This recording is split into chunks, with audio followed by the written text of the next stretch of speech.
The Playboy Club takes great pleasure in presenting a bright new comedy team. The editors of Playboy magazine regard this act as one of the year's most promising discoveries. Ladies and gentlemen, here they are, Burns and Carlin.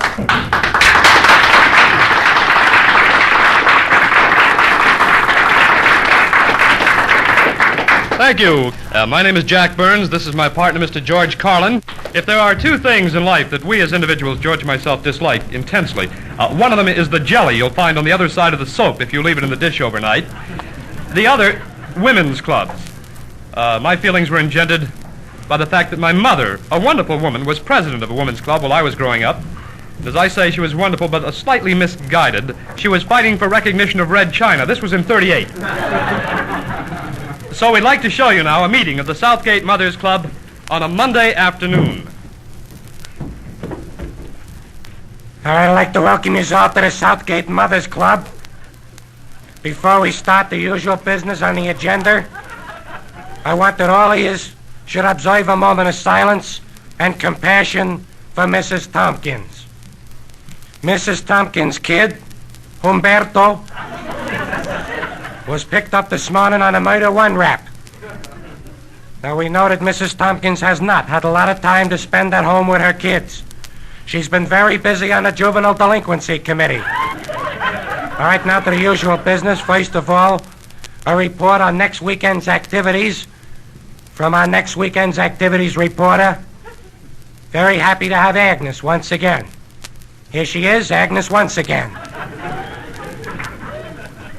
Thank you very much, Miss President.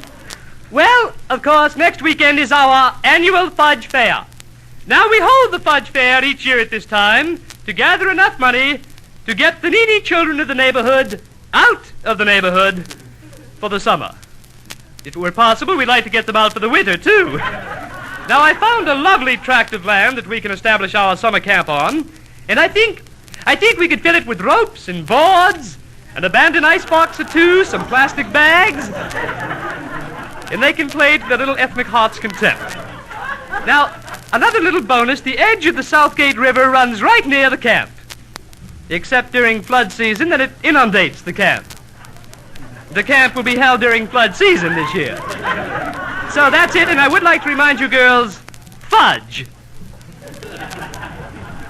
I think it behooves us all to get out and push the fudge. The next of all, we got a book review by a very well-known book reviewer in this area, Miss Thelma Reese from the Van Nuys Times. Here she is, Thelma. She's wonderful. Thank you very much. Books live. Books are vibrant and alive. Now, the book I have chosen to review for you this afternoon is about two brothers. The book is called The Two Brothers. It deals with a set of Siamese twins joined at the lips. The boys are raised in the dumbwaiter shaft of a home for unwed mothers. After struggling through puberty, the boys are separated following a series of successful operations at the Mayo Clinic. Oh, not the Mayo Clinic, but a clinic run by a Dr. Virginia Mayo, head of a local illegal operation of the month club in their neighborhood. Now then, after the operation, the boys move apart. One moves to Martha's Vineyard, Massachusetts. The other to La Jolla, California. The first portion of the book deals with the letters the boys write to one another. And they do write back and forth and back, one to the other, each to his brother. The first 500 pages of the book drag considerably, but the book ends in a virtual whirlwind of activity as the older brother, Raoul, living in sin with a male model, sends an airmail letter to his brother Congolia, who at that time is gainfully employed as a prompter in a Christian Science reading room in Elsinore, California. Now then, Raoul forgets to put a stamp on the envelope. The letter is returned to him forthwith, and the book ends on that note. Oh, God. 4 stars. Thank you very much. Thank you very much, too, Thelma, for a very fine book report. Okay, now to kind of wind things up, and we do want to hustle it along so we can get down to Charlie's before he closes. We got next of all a report on next week's guest speaker. And that, of course, will be reported by our next weekend's guest speaker reporter. Here is Eileen. Eileen. Thank you very much. Well, next weekend is also our Bonds for Israel weekend. Our guest speaker was to have been a Mr. Adolf Eichmann. However, Mr. Eichmann has an indefinite booking in the Middle East.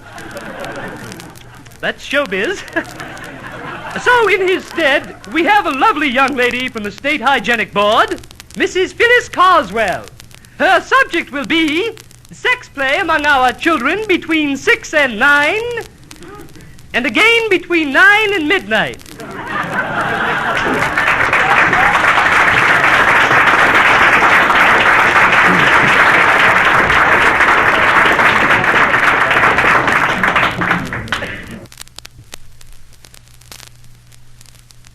Good evening, sport fans. Biff Burns back again in the Spotlight. And my guest tonight, a young man who has been a credit to the boxing game for over 20 years. A young man who was recently called by Ring Magazine one of America's boxers. I'd like to introduce him to you now, ladies and gentlemen, Killer Carlin. Yeah, well, thank you very much, Biff. It's a pleasure to be on your crummy show. Thank you, Killer. Listen, could you tell me, Killer, how your fabulous boxing career started? Well, I started boxing as a kid in my neighborhood in the Lower East Side of New York. One day I was sitting at home, my mother asked me to take the garbage out. So I punched her in the mouth. My old man seen it. He says, "Kid, you got a good right hand. How would you like to make a little money in a fight game?" So I made my decision. I called Mitch Miller and I canceled my oboe lessons. Then we went into training. Of course, we didn't have a lot of money at that time. We had to keep my mother on as a sparring partner. That didn't work out too good, though. She kept falling out of the wheelchair. Oh, yes. Well, it's a fabulous beginning, Killer. A fabulous beginning. Do you recall your first fight? Oh, sure. That was against Slugger Hogan. Used to call him the Mad Mick. Oh, yeah. He had quite an impressive record, as I recall. Yeah, he did have quite a record. I think he did 15 years at Leavenworth. Picked him up in Sweden for boxing in the nude. That's a terrible charge, but you recall now that night of the first fight, your first professional fight, Killer? Oh, I certainly do. I remember that. I can never forget it. The lights were shining down. The crowd was out there and were yelling. I threw a left and a right, a couple of more combinations, a couple of lefts and then a right, and an uppercut and a left and a right and an uppercut like that. It was great. Then Hogan came out of the dressing room, down the aisle, and into the ring, and the fight started. But we got our signals a little crossed there, you know. Everybody's falling down all over the ring. Nobody's throwing any punches. They're just falling down. Even a referee took a dive just to be on the safe side. Sure. Never know who's in the audience. One of the shortest boxing matches in history, as I recall, Killer. Yeah, that's right. Just 30 seconds. Just time enough to move a couple of Gillette razors and a few blades, you know. Well, now, Killer, you have had over 220 professional boxing matches. That many, huh? Yes, that many. And you have yet to win one. No, that's not true. That's not true. I won a fight back in 1947. Look, Killer, before we sign off tonight, I wonder if you have a few words of wisdom to pass along to the kids that are watching us on Coast to Coast TV tonight. They may want to be boxers, too. Oh, well, that's fine. Kids, if you want to be boxers, the main thing you got to remember at all times, stay physical. You know, it's very important. Get the proper food, balanced diet. Get 8 hours sleep every night. And get good exercise. And above all, don't let your body rot. You know, a lot of kids have a tendency to let their bodies rot, you know. Rotten little kids is what yous are. I know, you bunch of rotten kids. Good night, sport fans. Good night.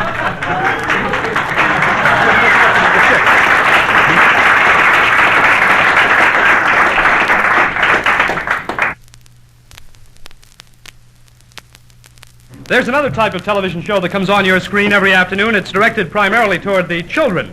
And they call them, of course, kiddie shows. People come out with, you know, insipid sayings and funny hats. We'd like to give you our version of a children's show for hip kiddies, and we call it Captain Jack and Jolly George. Hi, kids. It's time for Captain Jack. That's me. And Jolly George, that's me! Hey, what a show we got for you today. Oh, boy, we always have a good show for you, don't we, kids? Not like watching that square old Miss Dingaling or anything like that, huh? Hey, kids, remember yesterday on Cartoon Time, we left Clarabelle the Clown and Hermie the Hermaphrodite all hung up in the back room.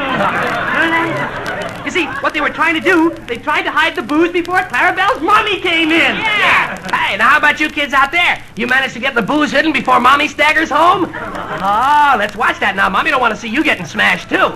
Tell you what you do, kids. You watch and see where Daddy hides his booze, and then you put yours in the same place. And then if she finds it, he gets busted, not you. See? Yeah. It's so much fun seeing Daddy get all hung up like that. Yeah. Hey, kids, today is absolutely the last day to send for your Captain Jack and Jolly George Jr. junkie kit. Right. You've got to have this kit. Oh, boy. You've got to have it. And why is this the last day? I'll tell you why, kids. We were down at Tijuana, and our dealer has been busted by the fuzz. Yeah. So we're running just a little short of the stuff, kids, I'll tell you. Now, of course, this is pure heroin you get. I mean pure heroin. No milk, sugar, no preservative, no flour added. Oh, no. It is dynamite. I'll tell you, kids. Captain Jack and I shared a half a bag, shot it up just before the show. I'll tell you, I'm twisted, kids. Look at my eyes, huh? One taste, kids, and I'm stoned. Oh, boy. Now, of course, in the kit, you also get a U.S. Army surplus 12cc hypodermic needle. That's right. And you get a genuine Rogers Silverware 1812 bent spoon. Yeah, that's to mix the fix, kids. And that spoon, yeah, hey, he knows, huh? Sure thing. And I'll tell you what, kids, that spoon is available in modern, traditional, provincial, or Rosemead. Make sure you specify which pattern you want when you send in, kids. And, of course, you get 3,669 feet of rubber tubing to wrap around your arm, get that vein popping out there. That's vein out there. Hey, that's important. Yeah. Hey, not only that, kids, you know what else you get?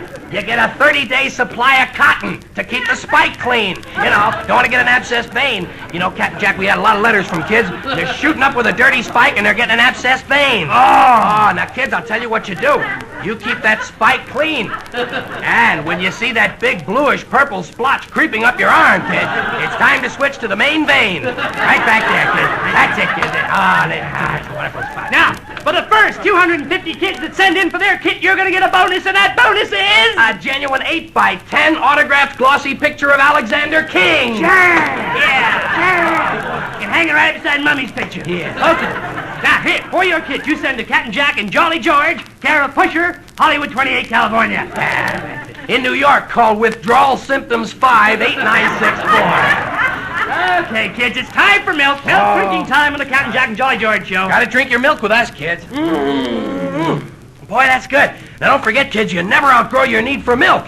You keep asking Mommy for milk. It's amber-colored, and it comes in a tall brown bottle with a picture of a white horsey on it. You love it.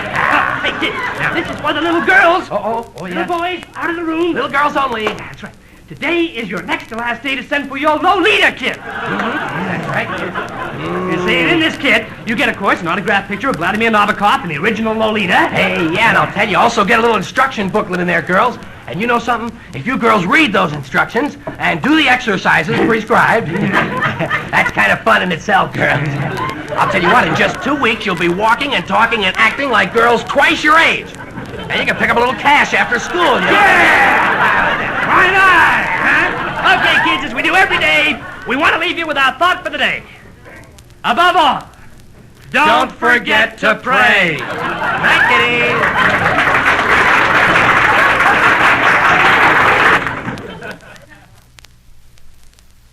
Any shift in our foreign policy is evidenced many times by the motion pictures you see on your television screen. For instance, during World War II, we were motivated by chauvinistic and nationalistic purpose, and we had some great war films. Today, our policy has changed. We have the United Nations, and we're living with the threat of the bomb. So we'd like to show you 2 motion pictures, one as it would have been filmed during World War II, the other as it would be filmed today. The World War II film is first, the scene somewhere in the South Pacific on a Japanese-held island. Babe Ruth stinks. Hey, Lieutenant, you hear what the enemy said about the babe? You hear that? Dirty, rotten, slimy, sneaky, low-down, sniveling, yellow-bellied... Ah! Jap? German? Italian? Who else we fighting? Easy. There must be somebody else. Easy, boy. There's a lot of them out there. Yeah. A lot of them. Yeah. You can't see them, No. but they're out there. Mm-hmm. Hey, Sarge, it's me, Bob. I'm wounded. Help me. Hey, Lieutenant, that sounds like Bob out there, like we ought to help him or something, like he's in trouble. Now, wait a second. That could be the enemy. How tricky they are. Yeah. You know, Orientals have trouble pronouncing words where the letters R in them. Yeah. Now, let's ask them a question with a lot of R's in it. What was the name of that game we used to play when we were kids, the ring thing? Oh, I know. I got it. What's the name of the children's game where everyone forms a circle and dances around the one in the middle? Ling-a-long-a-losey. Well, that's what we called it in my neighborhood. I realize that, Sergeant Wong. You know, we're in a heck of a spot here. Yeah. Surrounded on all sides, outnumbered at least 10 to 1, just 2 of us left. Sergeant? Yeah? Do we surrender? Or do we attack? Lieutenant, we launch our own frontal assault. We go get one for Goldberg, we get one for O'Brien, one for Terrazini, one for Drombowski, one for Peterson, and one for Robinson. We get one so we can have chocolate sodas all over America. And we get one for Mom. You hear that? You hear that? Let's get one for Philip Wiley's mother! Yeah. Come on! Over the top! Let's go, everybody! Get 'em! Well, that's the way it would have been during World War II. Now, today, as I say, our policy has changed, and that film would come out on your theater screen looking something like this. Mickey Mantle's a sucker for a curveball. Hey, that boy's been reading Sports Illustrated.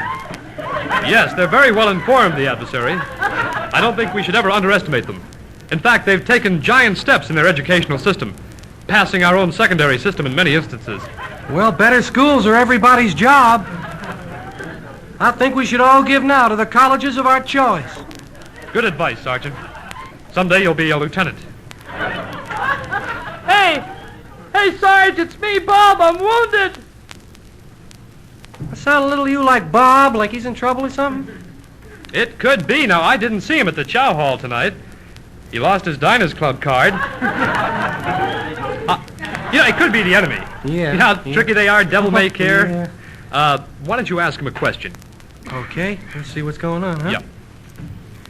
Who's running for president? Warren Harding. Yeah, that's Bob, all right. Yeah. Good luck, Bob. He'll make it. He's a champ. You know, we're in a pretty precarious position here, Sergeant. I know that. Ammunition's gone, medical supplies are low, just 2 of us left. Mm-hmm. What do you suggest we do? Surrender or attack or what? Well, Lieutenant, I don't feel that 2 groups of men, just because they're on opposite ends of the political and ideological ladder, should be made to come together in armed conflict.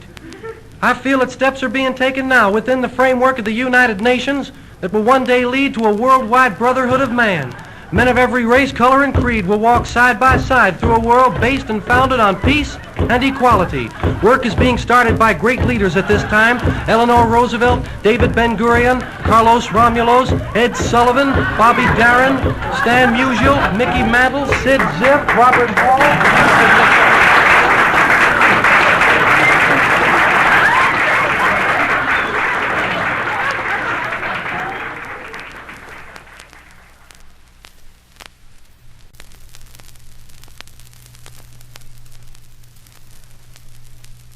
Back in the 40s and in the early 50s, a new generation was spawned. It was called by the Boswells of that era, people like Jack Kerouac and Arnold Ginsberg, the Beat Generation. We'd like to give you our impression now of the last of the Beat Generation in a vignette called The Cool World of Herb Koolhaus.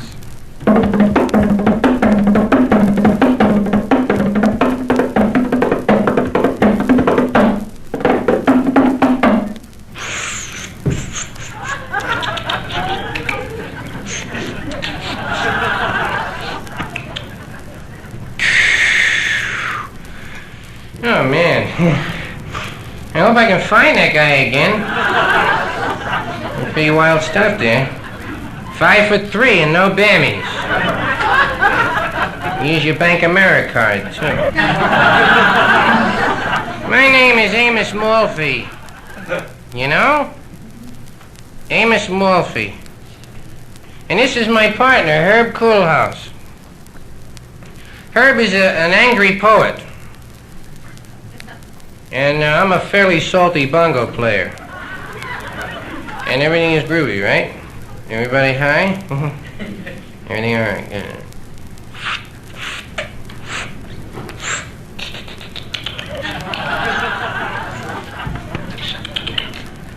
Good. Oh, man. That cat up near the vent must be stoned, huh? Hey, if the waitress comes around to your table, order one of these. Look for the Mexican emblem. Marks the real thing in smoking pleasure.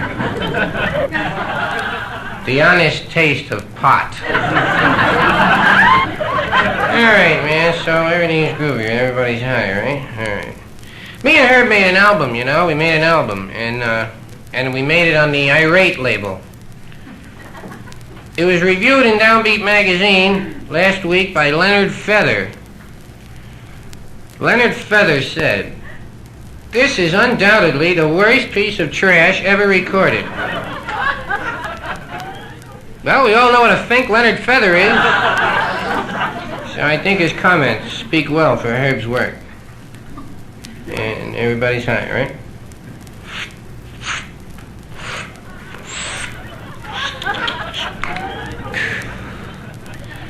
You know, I think we ought to recognize Red China. They grow some wild stuff over there. Goofy farmers. No wonder their foreign policy is all fouled up. Everybody's high. Agrarian reform, my eye. They're growing pot over there, man. All right, so now we're going to do a little number from the album for you, man. Herb will recite a poem and I will accompany him on the bongos, as I am wont to do. Listen closely now as Herb recites. Very closely. And see if you don't notice a certain godlike quality. He's just like God, man. Just the name of him.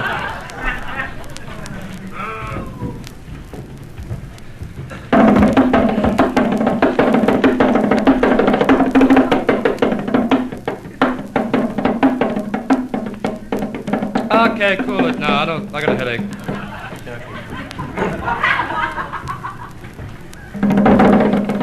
I call my biting work Ode to a Texaco Restroom on alternate US 101 South. I had traveled all over this stinking world, and I've seen all you dirty, stinking, naked people. I've seen you in your dirty, stinking, shiny sports cars. And you are dirty and stinking and naked. And naked and dirty and stinking.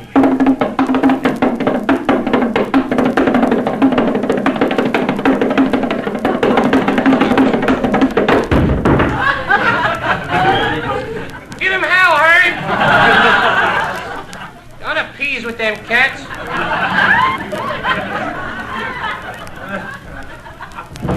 Colonel Parker and that bunch.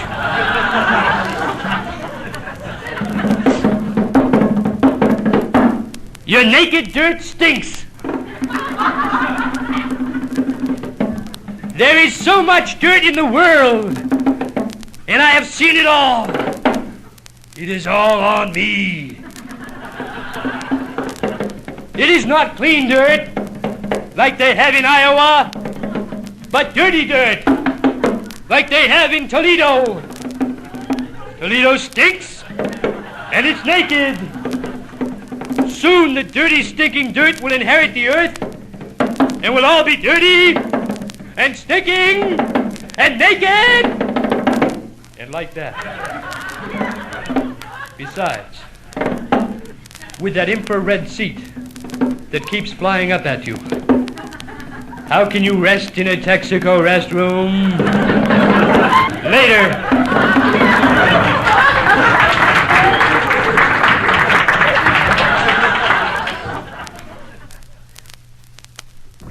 There are very few quality programs left on television today. One of them happens to be an interview program. It was at one time hosted by Ed Murrow. It is today hosted by Charles Collingwood.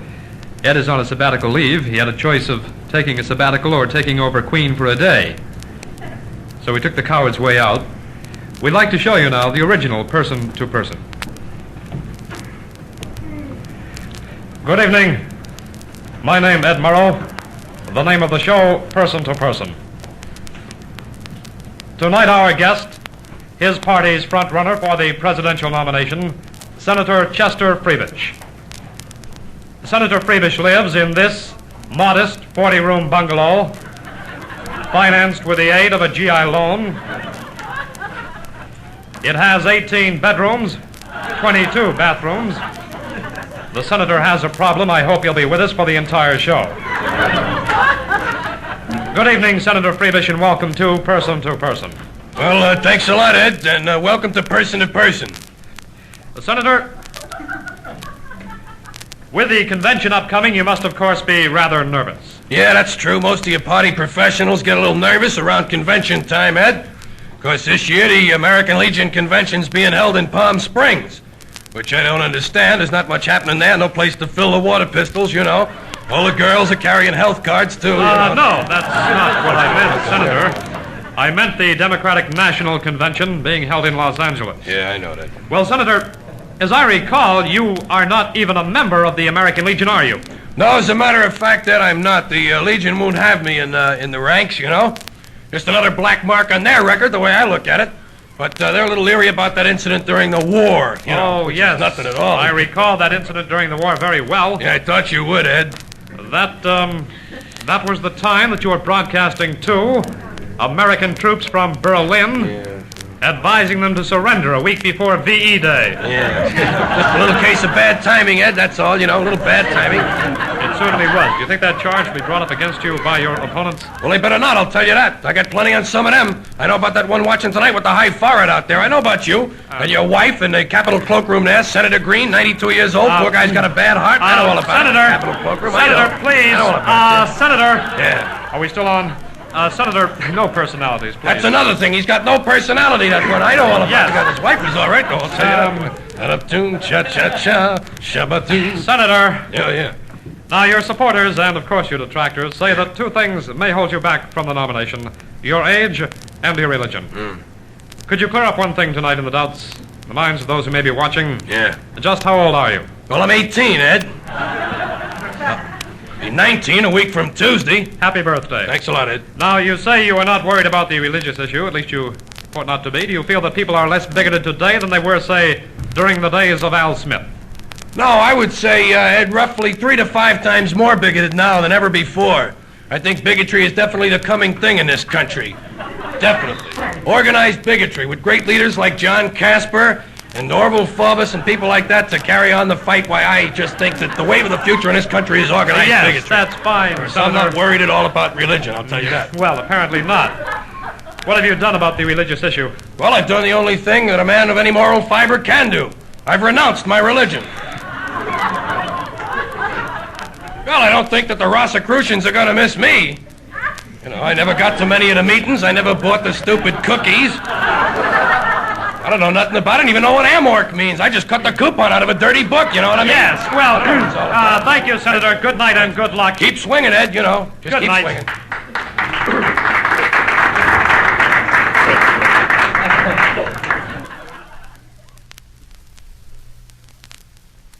We'd like you to meet a couple of friends of ours right now. A couple of gentlemen who started out in rooms similar to this. One of them was called recently in the profile in the New Yorker magazine, the intellectual voice of our era. The other has been called many things, many times, the sickest of the sick comics. We'd like you to meet him first, Mr. Lenny Bruce. Well, thank you very much. I thought I would do one of the bits for you that I recorded in one of my albums. And if you like it, you can buy the album. But the little story is called The Genie in the Bottle. And it takes place on Hester Street in New York. An old Jewish neighborhood, and the proprietor of the candy store is dusting off the bottles this one morning, and he's cleaning out. She said,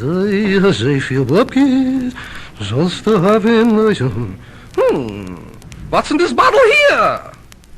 Never seen this bottle before. What is a cockroach in there, too? Who are you? I'm the genie. You come from this neighborhood? I am the genie, old man. A wondrous man. You have freed me from my glass prison. One wish, any wish, and it is yours. Well, I'd like to have a little income property. Boom, it's yours. And all at once, the room filled up with 15 beautiful women.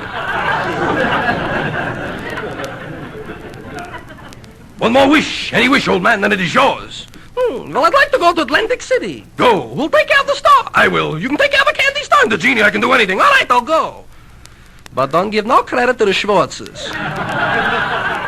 So the old man goes to Atlantic City, and he has a wonderful time. And the genie takes good care of the store. He brings in the Mary Janes and the guess-whats and the rolls and the milk, you know. The next morning, the people are filing into the store. So there's Sal. He went to Atlantic City. Who's taking care of the store? I am. You can take care of a candy store. I'm the genie. I can do anything. All right, make me a malted. Ba-boom, you're a malted.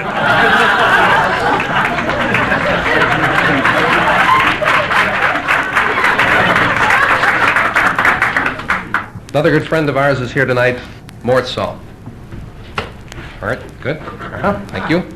All right, forward. Good. Okay, so a lot of trouble in the world, right? You know, everybody is all shook up about the Japan riots and the collapse of the summit. In fact, things are so bad, I understand that Brubeck has canceled his tour, right? This usually portends some sort of crisis, you know, generally speaking in the Middle East.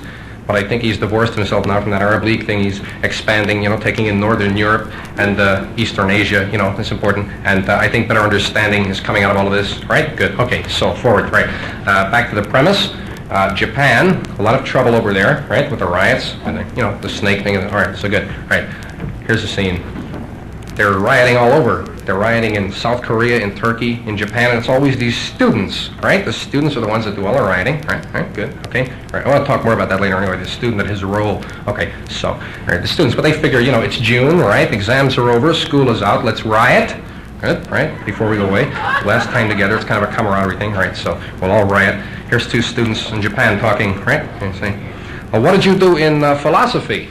Well, I got 95, you know, all right, that's cool. What did you get in rioting? Well, not so good. I missed finals. I only got a 65. I didn't even know Haggerty was in town, you know? Right? Good. Okay. All right. So, well, that's okay. Gee whiz. You can make it up this summer in a summer session, right? Christian Herter's coming over in August. Good. He's always good for 2 semester hours on the circuit, right? Okay. Good. Good. All right, talk more about that later. And Christian Herter and his problems and so forth and his trip down from Massachusetts. Right. Okay, so good. Oh, by the way, is there anyone I haven't offended yet? Everyone's been offended. Okay, good.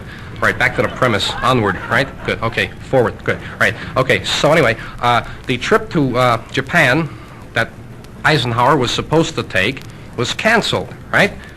Not by Eisenhower or by this government, but by Kishi, Premier Kishi in Japan, right? Good, all right, all right. So I'll talk more about that, too. I want to talk about Japanese government later on. We'll get back and talk about it in depth, right? Okay, so anyway, Eisenhower did not know the trip had been canceled. He was in Manila at the time, watching a special screening of Back to Bataan. Okay. Trying to get in the mood for the trip, right? And he was told that the Japanese students are going to all lie on the runway so that his plane can't land. So he said, well, we're going to land anyway, because I really want to impress these people. You know? All right, good. Into the cement. Kind of a Grauman's Japanese theater thing they have over there. It's a latent suicidal tendency among the Orientals there with the forefathers. I want to talk more about that later, Oriental religions and their place in the ecclesiastical history of man and so forth. Anyway, right, okay, we'll get back to that later. Good. All right, just one more thing about Japan here. They did have a lot of trouble, but they have said that although Eisenhower was not welcome, Jack Parr is. Right, he was over there recently for NBC. Jack Parr, you're always welcome, they said, but if you come over, make sure you bring General MacArthur with you. They have this thing in Japan. They want to see General MacArthur and Jack Parr walking in off the water together. Right? All right, good. Thank you very much.